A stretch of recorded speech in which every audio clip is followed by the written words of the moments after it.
Kateheza papeža Frančiška je 15. februarja govorila o krščanskem upanju, ki ne osramoti.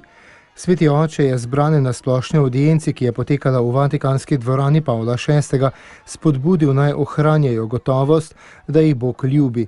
Izhajal je iz Pavlovega pisma Rimljanom, ki se je bral na začetku splošne audience. Ker smo torej upravičeni iz vere, živimo v miru z Bogom po našem Gospodu Jezusu Kristusu, po katerem se nam je tudi po veri odprl dostop v to milost, v kateri stojimo in se ponašamo z upanjem na Božjo slavo.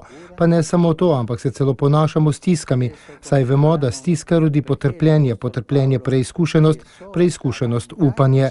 Upanje pa ne osramoti, ker je Božja ljubezen izlita v naša srca po Svetem Duhu, ki nam je bil dan. La speranza che ci è stata donata non ci separa dagli altri, né tanto meno ci porta a screditarli. Upanje, ki nam je bilo dano, nas ne ločuje od drugih, še manj nas vodi v to, da bi druge spravljali na slab glas ali jih izključevali.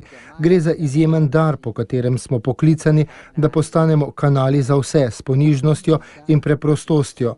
Tako bo naša največja hvala to, da imamo za očeta Boga, ki nikomur ne daje prednosti, ki nikogar ne izključuje, ampak svojo hišo odpira vsem ljudem. Začne pa pri zadnjih in oddaljenih, da bi se kot njegovi otroci naučili tolažiti in podpirati drug druge. Ne pozabite, upanje ne osramoti, je zbrane spodbudil papež Frančišek.